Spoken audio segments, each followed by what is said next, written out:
On Wednesday night, the 2026 NBA Finals kicked off in dramatic fashion, with the New York Knicks stealing a game from the San Antonio Spurs 105 to 95 on their home court.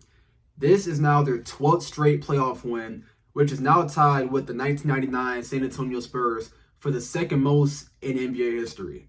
This is crazy because going into this series, the narrative amongst a lot of people was that the Western Conference Finals between OKC and the Spurs was essentially the real finals, and whoever won that series would go on to dog walk the Knicks. However, the Knicks have completely flipped the script and have proven that not only they're legit, but a real problem. And we're going to find out why. What's up, y'all? It's Bobby Smooth, and today I'm breaking down my top 5 takeaways from Game 1 of the 2026 NBA Finals. Make sure you hit that sub, like, and hype, and let's get right into it. My first takeaway is that both teams could not hit the broadside of a barn. Oh my goodness, was that a bad shooting game. The Knicks, 39 of 94 from the field, 11 of 36 from 3. Their only saving grace was 16 of 18 from the free throw line. And the Spurs were actually kind of similar, but a little worse. 32 of 89 from the field, 11 of 43 from the 3, and then 20 of 25 from the free throw line. And I think it was like this because both of these teams match up really well and are both great defenses. So naturally, you're not going to get too much efficiency all game, especially from your star players. But let me highlight some of the players who shot pretty bad. Victor Wembanyama, 26 points on 6 of 21 from the field, 2 of 9 from 3. At least he shot 12 of 13 from the free throw line. But overall, this was easily his worst offensive game given how many minutes he's played. But we're going to get more to him later. But Jalen Brunson, 30 points on 31 shots, 12 of 31, 2 of 9 from 3, and 4 of 4 from the free throw line. Also more to him later.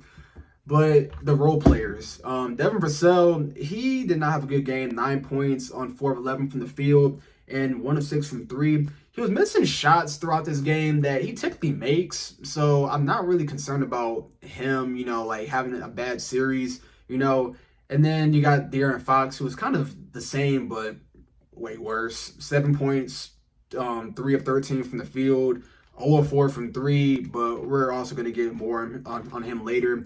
Really, I expect this from San Antonio because their defense is way better than their offense. They've always had, inconsistent shooters outside of Julian Champagnie, who had 15 points on 5 of 6 from 3, by the way. So one of the better offensive scorers.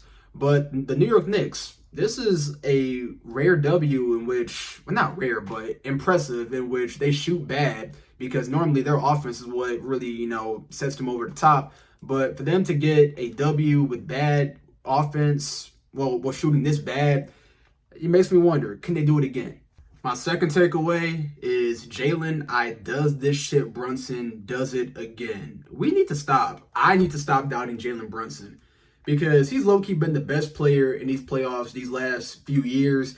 And whatever, I don't care about the shooting splits. He was the best player in this game, and he showed why. Emptied the clip, like I said, 30 points on 31 shots.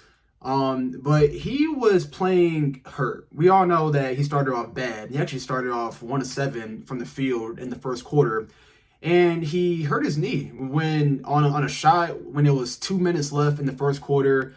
Landry Shamet absolutely leveled Harrison Barnes, and he fell right on top of Jalen Brunson's knee. He was holding it. He went to the locker room for a little bit. And then he actually came back later in the second quarter, and he instantly started cooking. He was cooking Carter Bryant. He had 3 straight buckets on him, and Carter Bryant went out shortly after. He's a great rookie defensively, but yeah, right there, definitely got cooked.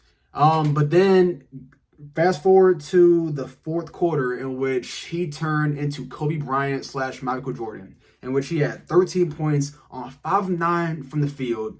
And he iced the game with that cold pump fake jumper over Devin Vassell that had me like, oh my goodness, like how did he make that? Brunson always knows how to pick his spots, and he knows those little angles to get a shot off, and he never fails to impress me. A 6'1" scorer who's not super explosive, but very crafty and manipulative with his offensive game. And he's just awesome, man. Like, he's Kobe-esque scoring, and like his resilience with his injuries. Also, he had that ankle injury. I think he fell near what's his name, Luke Cornett. I forgot exactly how he hurt his ankle, but Jalen Brunson is like the modern day Isaiah Thomas. That's what this Knicks team is kind of giving me. Not the same exact type of team, but similar vibes, with the best player being a smaller point guard and then having a lot of other defensive help around him. Jalen Brunson, he's awesome. Best player in these playoffs so far. All right, my third takeaway, and while we're on the topic of impressive point guards, is that Dylan Harper needs more minutes. I'm sure you've all heard this. People have been beating it. A lot of fans, Spurs fans, Dylan Harper fans have been saying this all the time. He's been outplaying De'Aaron Fox, plain and simple. And this game has just been evident of that. Come on. Dylan Harper scored 16 points on 6-10 from the field. He did just shoot 1 of 4 from 3, but 8 rebounds and a steal in 27 and a half minutes. He's just awesome. He's one of the best young finishing guards that I've seen in a minute. I'm talking like since Kyrie, since Derrick Rose. He's such a sharp but like under-controlled player. He has a big frame at point guard, 6'5", 215 pounds. He can get to the rim and body you if you're undersized and shoot over the top of you, or he's crafty enough to just Euro step or just twist around you, or use his spin move and execute his pivot to the fullest extent. And he's just such a great player in the paint. He had a reverse layup on Mikal Bridges that was so cold. It was an and one, but they didn't count it. He picked on Brunson a little bit. He is just so awesome. And I think that if the Spurs really want to win this series, they have to, Mitch Johnson, you have to play Dylan Harper more than De'Aaron Fox. And I like De'Aaron Fox. He's a great player, but I think his ankle injury is still giving him fits. And Harper is he's been better, more efficient. Obviously, we know he gets to the rim better, and yeah, he just does more. There's no reason why he only played 3.5 minutes in the fourth quarter, and De'Aaron Fox played 10 minutes, no, 11, and had 0 points, 2 rebounds, and 2 turnovers in those 11 minutes. And did I mention that he missed that wide open mid-range jumper at the end that would have tied the game in crunch time, hit the back of the rim? That was devastating. But yeah, Dylan Harper, I know he's only 20 years old, but in this case, you play the best players possible. This isn't the 90s, 80s, 70s where young players just get no play or not allowed to play just because of their age. No, Dylan Harper, he's a 30-minute plus per game player. Simple as that, and he needs more minutes. Also, forgot to mention, it only took him 5 minutes to become the youngest player in NBA Finals history to score 10 points. Okay, my fourth takeaway is that Karl-Anthony Towns is the biggest X factor in this series. And he showed that in game 1, 100% through and through. Now, I said this because they need to go at Wemby. Wemby is vulnerable when you give him a lot of physicality. Yes, he does not shy away from it, but that doesn't mean that he takes it well, right? You don't want to put a forward or somebody who's not a strong bruising center on him. Chet, he a stream bean. I guess he did what he did with Donovan Clingan, and there was Gobert is Gobert, but Karl-Anthony Towns, someone who forces the issue on both sides of the ball and is girthier than Wemby. He was a problem all game, man. He had an excellent two-way performance. 18 points, 12 rebounds, 4 assists, 1 block, 7 of 15 from the field. No threes on 2 attempts, but 4 of 4 from the free throw line. But the most impressive stat, held Wemby to 2 of 12 from the field as his primary defender. 2 of 12. Nobody would think that Cat would have done that. At least reputation-wise, because Cat has a reputation as a soft and bad defender, but he's changing that narrative in real time, and he's becoming a real winning asset for the Knicks, and he's arguably playing the best basketball of his career. Might not be putting up the gaudiest numbers, but as far as contributing to winning basketball, he's doing just that. he's been so great throughout these playoffs. And I think that this is a bad matchup for Wemby, but I still expect Wemby to adjust. But so far, Karl-Anthony Towns has done an A-plus job. And this leads into my fifth and final takeaway of this game, and that is Wemby needs to play better.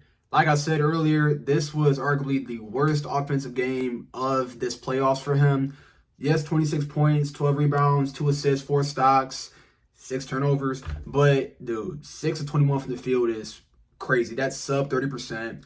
2 of 9 from the free throw line, also sub 30%. His only saving grace is those 12 out of 13 free throws.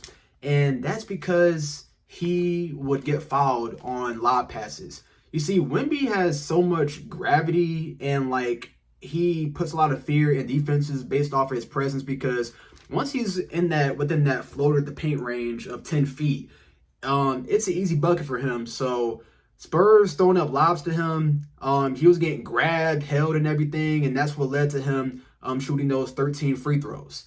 And they need to probably keep on doing that. Maybe get Wemby going closer to the basket and not have him do the self-creation as much outside, the paint. Because I think I get caught up in, being in awe of Wemby's self-creation, that I think, oh, this is a great foundational part of his game. But really, it's like a side piece because it's not fully developed yet.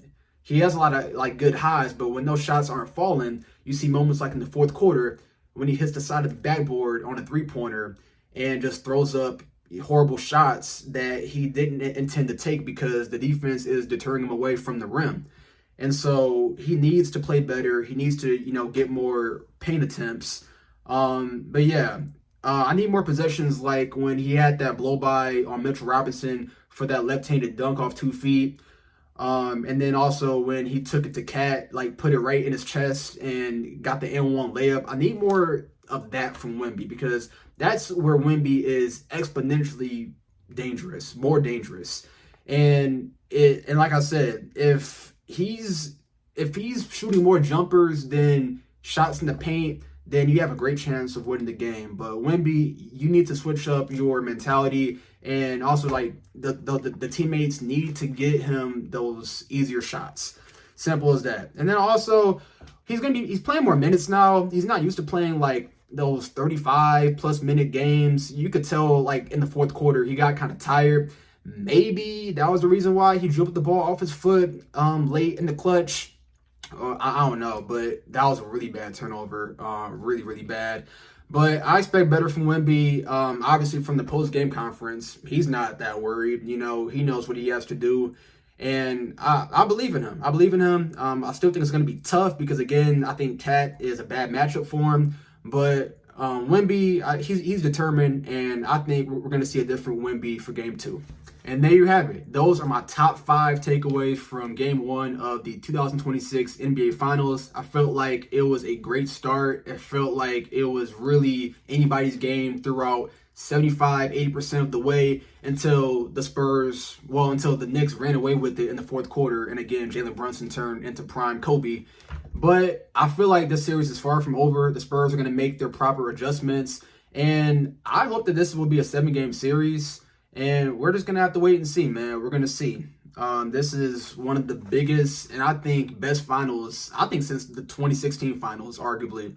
You got 2 great defensive teams.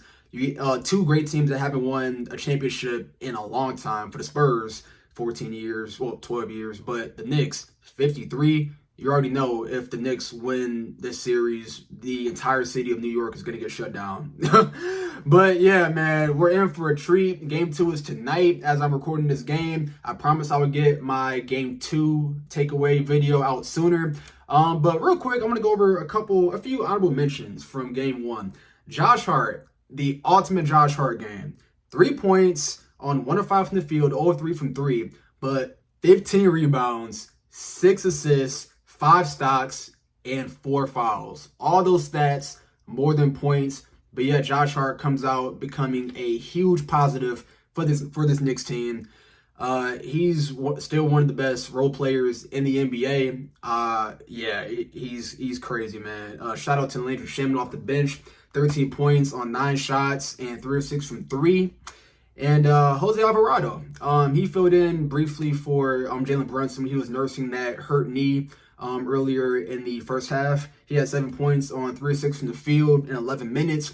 He had that layup, technically a reverse layup on Wemby. He got it on the backboard before he blocked it.